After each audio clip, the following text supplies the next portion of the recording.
Isang Pilipino na nagbigay ng karangalan sa bansa ang makakasama po natin ngayong umaga matapos niyang mag-ugi ng mga medalya sa World Championship of Performing Arts 2024. Kaya naman good morning at welcome sa Rise and Shine Pilipinas, Benedict. Good morning po, Sir Audrey.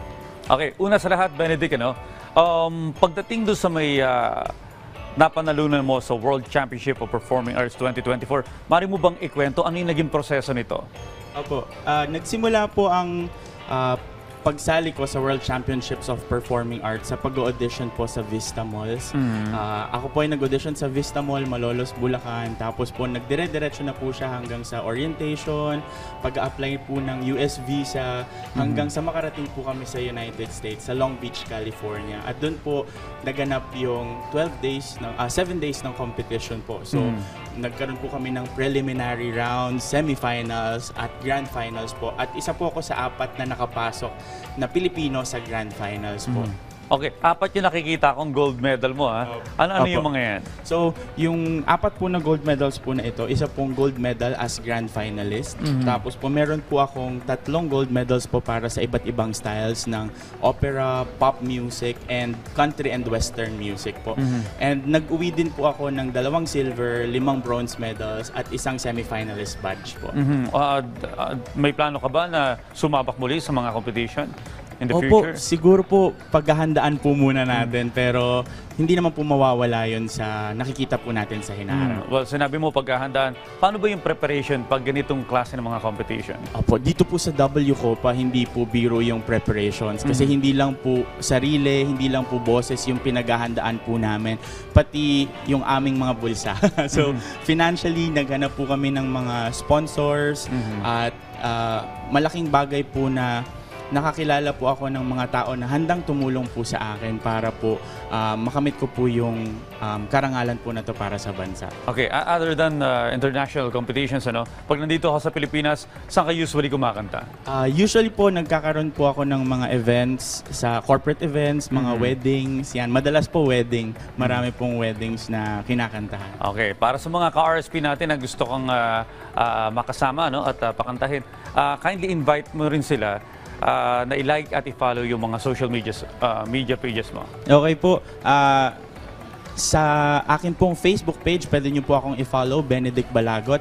At para po sa mga future announcements and schedule of auditions para sa upcoming W Copa 2025, pwede nyo pong i-follow ang Team Philippines-W Copa sa kanilang Facebook page.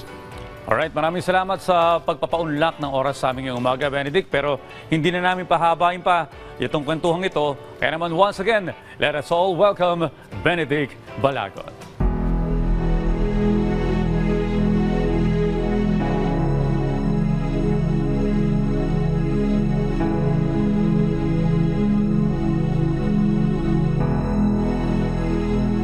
Lagi na lang nagdadapa at di makausad, lalong lumalayo, pangarap na hinahangat. Huwag malungkot na walang lumilipad pa, na di dumanas madapa. Kung na'y sumikat sing liwanag ng mga tala, lumiyap ka ng tulad ng bituin sa hilaga. Kung napapagod na, magpahinga ka muna, ayos lang, may bukas pa. At balang araw lilipad, bukas ang siyang maglalahad. Sa tadhana'y nakasaad, mithi matutupad, balang araw lilipad. Mga pagsubok na iyong pinagdaraanan, lahat ng ito'y panandalian lamang. Huwag malumbay pa, konting tiis lang muna, araw ay sisikat pa. At balang araw lilipad, bukas ang siyang maglalahad. Sa tadhana'y nakasaad, mithi matutupad, balang araw lilipad. Ginto sa apoy, dinadalisay, luha mo ay may dalang tagumpay. ginto sa apoy dinadalisay. Luha mo ay may dalang tagumpay. Ginto sa apoy dinadalisay. Luha mo ay may dalang tagumpay. At balang araw lilipad, bukas ang siyang maglalahad. Sa dadaan ay nakasaad, hindi matutupad. Balang araw lilipad. Ginto sa apoy dinadalisay.